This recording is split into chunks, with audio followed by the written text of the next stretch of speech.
Elles approchent. Elles se mettent en mouvement vers toi, mais elles ne deviendront effectives et réelles dans ton existence que si tu discernes les changements en cours et si tu t'alignes sur l'œuvre de Dieu. Cela ne relève pas de la simple pensée positive, c'est d'ordre spirituel, c'est profond. Il s'agit d'une métamorphose initiée par Dieu, capable d'ébranler les fondations même de ta vie. Tu vas voir les éléments s'assembler avec une rapidité et une netteté qui te stupéfieront. Cependant, il y a une condition, tu dois être attentif. Tu dois répondre présent. Il n'est pas permis de se laisser distraire ou de rester tiède. Avant d'avancer davantage, pose 3 gestes simples en signe d'accord et de recentrage. Appuie sur le bouton * j'aime * pour signaler que ton cœur est ouvert à la réception. Abonne-toi pour demeurer connecté tandis que ce message atteint d'autres élus, et dépose le chiffre * 99 * dans l'espace des commentaires. Non par superstition, mais comme un symbole prophétique indiquant que tu acceptes d'entrer dans cette saison nouvelle. Jésus évoquait le berger qui laisse les 99 brebis pour partir à la recherche de l'unique. Lorsque tu écris * 99 *, que cela te rappelle que Dieu a quitté la multitude pour s'adresser à toi personnellement. Si ton esprit résonne en cet instant précis, tu resteras jusqu'au bout. Si tu ignores cela, si tu le rejettes, tu risques de manquer les instructions précises qui pourraient infléchir le cours de ton destin. Dieu t'adresse un avertissement. Le temps presse. Certaines portes se referment. C'est une fenêtre de miséricorde et d'alignement. Franchis-la, ou risque de laisser échapper la percée que tu as réclamée.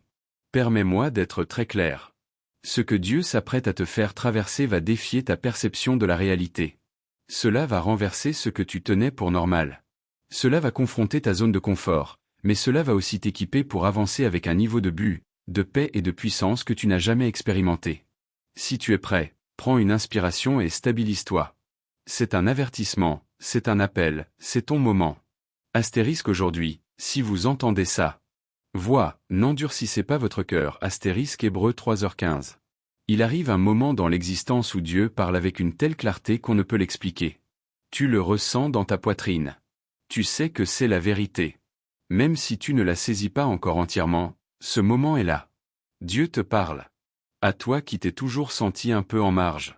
À toi qui as toujours pressenti qu'il y avait davantage dans ta vie que ce que tu voyais. L'humanité entière s'est égarée. Nous avons couru après des choses qui paraissaient impressionnantes mais nous ont laissés vides. Nous avons poursuivi le succès, le statut, les applaudissements, et nous avons oublié l'âme. Les systèmes censés nous guider ont fini par nous détourner. Nous avons adoré la création au lieu du Créateur.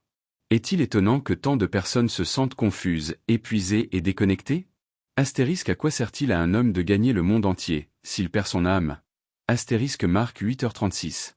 Tu t'es demandé pourquoi la vie a été si ardue ? Pourquoi les combats semblaient interminables ? Pourquoi les réponses tardaient à venir, chaque nuit sans sommeil ? Chaque larme silencieuse, chaque instant où tu as murmuré « Dieu, où es-tu ?» a fait partie de ta préparation. Ce n'est pas Dieu qui parle à une foule anonyme. C'est intime, c'est spécifique. Tu es distingué parce que tu portes un rôle dans ce changement que d'autres ne portent pas. Laisse le poids de cette réalité s'installer en toi, mais ne le laisse pas t'écraser. C'est à la fois lourd et libérateur. C'est effrayant et plein d'espérance. Simultanément, le chemin qu'ont suivi beaucoup est erroné. Mais toi, tu es appelé à revenir sur la voie véritable. Ce n'est pas une invitation anodine, c'est le genre d'appel qui te réveille la nuit, qui t'empêche de retourner à l'engourdissement, qui te tire vers quelque chose de plus grand que toi. Le temps file plus vite que tu ne le crois. Chaque hésitation est un pas de plus loin de ce que Dieu t'offre. La saison du « je le ferai plus tard » est révolue. La vie a été la répétition générale. Maintenant, le rideau se lève. Le projecteur est braqué sur toi. * car si tu gardes le silence, toi et la maison de ton père, vous périrez. Et qui sait si ce n'est pas pour un temps comme celui-ci que tu es parvenu à la royauté. * Esther 4h14. Observe le monde autour de toi. Tout change à un rythme que personne ne peut totalement maîtriser. Mais tu n'as pas à le contrôler. Tu es appelé à t'aligner sur ce que Dieu y accomplit. L'horloge divine tourne. Une obéissance différée devient désobéissance. Cela n'affecte pas seulement toi, mais aussi les personnes que ta vie est destinée à toucher. Imagine-toi au bord d'un vaste mouvement de Dieu, en sentant les premières secousses, sachant qu'une chose grande t'attend, et laissez encore la peur te retenir. C'est ta frontière, c'est le seuil. Tes doutes, tes craintes, tes hésitations sont les échos de vieux mensonges qui tentent de te maintenir petit.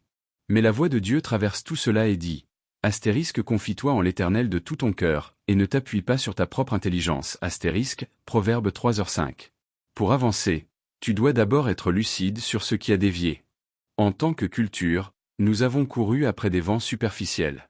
Nous nous sommes mesurés aux likes, aux followers, aux revenus, à l'image. Pendant que nos âmes se flétrissaient, nous avons choisi le confort plutôt que l'appel, le bruit plutôt que le silence, la distraction plutôt que la profondeur. Mais ce n'est pas Dieu qui te condamne, c'est Dieu qui confronte l'illusion pour que tu marches dans la vérité. Pense à ton propre parcours. Pense aux choix faits par peur, au moment où tu t'es rapetissé pour entrer dans le moule, aux relations qui t'ont éloigné de ta véritable nature. Rien de cela n'était aléatoire. Chaque faux pas a été un miroir. Chaque erreur a été un enseignant. Les mauvais tournants t'indiquaient la bonne direction. Maintenant, imagine-toi, droit, déclarant, « Je vois où j'ai dévié, et je refuse d'y rester. Je suis prêt à aligner ma vie sur le plan de Dieu. » Cette humilité n'est pas une faiblesse, c'est la porte d'entrée vers la force authentique. * Si quelqu'un est en Christ, il est une nouvelle créature. Les choses anciennes sont passées, voici, toutes choses sont devenues nouvelles. * 2 Corinthiens 5h17. Le changement qui arrive ne sera pas doux et subtil. Il ressemble davantage à un remaniement profond qu'à un simple ajustement.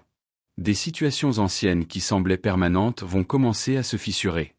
Des éléments et des personnes qui te définissaient autrefois vont s'estomper. Des opportunités qui paraissaient jadis impossibles vont commencer à se révéler. Tu as été formé pour cela sans le savoir.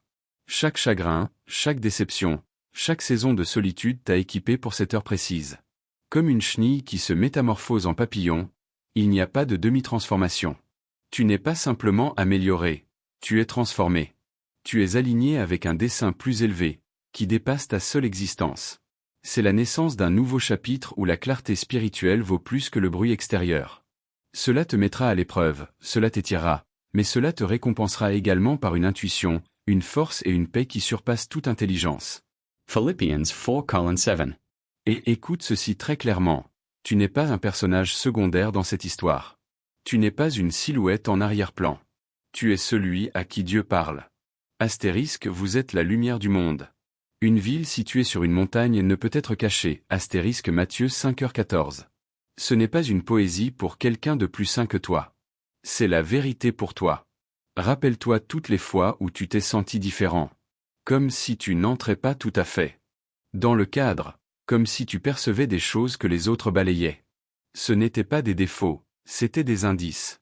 C'était Dieu qui te poussait doucement, qui te dirigeait, qui te fortifiait. Maintenant, le murmure est devenu un appel distinct. Ce n'est plus un bruit de fond, c'est au premier plan. Alors, embrasse-le. Non avec arrogance, mais avec courage et humilité. Tu n'es pas supérieur aux autres. Tu es simplement responsable de ce que tu sais désormais. Le monde n'attend pas un être parfait. Il attend un être abandonné à Dieu, un être volontaire, un être présent. Cet éveil est le pont entre la version de toi qui a survécu et la version de toi qui va véritablement vivre. Pour y entrer, tu ne peux pas seulement organiser ton agenda. Tu dois préparer ton esprit. Examine tes habitudes, tes pensées, ton environnement. Qu'est-ce qui nourrit ta foi et qu'est-ce qui la vide? Netoi l'encombrement mental. Lâche prise sur le ressentiment. Confesse les peurs cachées. C'est un nettoyage spirituel. Prends aussi des mesures concrètes. Prie avec authenticité. Parle à Dieu comme si tu le croyais vraiment. Lis les Écritures, même un peu chaque jour. Note ce que tu sens qu'il te dit. Sors et laisse la création te rappeler que Dieu est plus grand que tes soucis. Demande-toi, les voix qui m'entourent construisent-elles ma foi ou l'enterrent-elles? Ton entourage façonne ton esprit plus que tu ne l'imagines. * Les mauvaises compagnies corrompent les bonnes mœurs. * 1 Corinthiens 15h33. Et par-dessus tout, fais confiance au processus. La préparation ne consiste pas à tout comprendre, mais à dire « Seigneur, je suis disponible ». Dieu dépose déjà en toi intuition, résilience et discernement. Ce dont tu as besoin apparaîtra en cheminant, pas avant de commencer. Ton travail est de rester ouvert. Son travail est de pourvoir. La révélation est un cadeau, mais elle peut te secouer. Dieu va bientôt te montrer des aspects de toi-même, de ta voix et de tes relations que tu n'avais peut-être pas envie de voir. La confusion, Le brouillard et l'indécision se dissipent. Tu vas commencer à voir comment tout se connecte. Pourquoi certaines portes se sont-elles fermées? Pourquoi certaines personnes sont-elles parties? Pourquoi certaines prières semblaient-elles sans réponse? De l'endroit où tu te tenais, cela ressemblait au chaos. Du point de vue de Dieu, c'était un agencement minutieux. Avec cette clarté vient la responsabilité. Une fois que tu vois, tu ne peux plus feindre de ne pas voir. Mais tu n'es pas seul dans cette démarche. Le même Dieu qui révèle le chemin fortifie aussi tes pas pour le parcourir. Astérisque ta parole est une lampe à mes pieds, et une lumière sur mon sentier. Astérisque Psaume 119, 105. Tu ne verras pas toute l'autoroute, mais tu verras le prochain pas à faire. C'est tout ce dont tu as besoin. Tout cela se déploie selon le calendrier de Dieu, pas le tien. Tu peux te sentir en retard. Tu peux te sentir à la traîne, mais Dieu n'est jamais en retard. Il t'a façonné, protégé et positionné, même dans les saisons où tu pensais que rien ne se passait. Astérisque il y a un temps pour tout, un moment pour toute chose sous les cieux. Astérisque Ecclésiaste 3h1. Parfois, le retard était miséricorde. Parfois, la porte fermée était protection. Parfois, le silence était préparation. Maintenant, alors que les choses commencent à bouger, sois prêt à répondre. Quand la bonne personne apparaît, sois prêt à te connecter. Quand la porte s'ouvre, sois prêt à la franchir. Quand l'impulsion vient, sois prêt à agir. À mesure que le changement s'opère, ta conscience va s'approfondir. Tu vas remarquer des détails que tu ne remarquais jamais auparavant. Tu vas sentir plus rapidement quand quelque chose est juste ou mauvais pour toi. Tu vas discerner des chemins pour autrui et te sentir appelé à parler dans leur vie. Ce n'est pas toi qui deviens orgueilleusement spécial. C'est toi qui t'éveilles à la réalité spirituelle qui a toujours été présente. Avec cette conscience vient la responsabilité. Tu ne peux plus ignorer ce que tu apprends. Tu es désormais comptable de la manière dont tu utilises ton influence, tes paroles, ta présence. Tu es destiné à être porteur d'espérance, non de crainte, porteur de vérité, non de confusion, porteur de lumière dans des espaces qui paraissent sombres. Mais la conscience seule ne suffit pas. Tu dois bouger, tu dois agir. Même les petites actions comptent.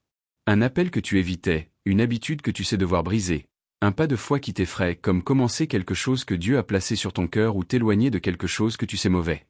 Astérisque mettez en pratique la parole, et ne vous bornez pas à l'écouter. Astérisque Jacques 1h22. Élu, le monde n'a pas besoin d'un être parfait. Il a besoin d'un être volontaire, d'un être éveillé, aligné et assez courageux pour répondre. Ta vie n'est pas un accident. Tes combats n'étaient pas vains.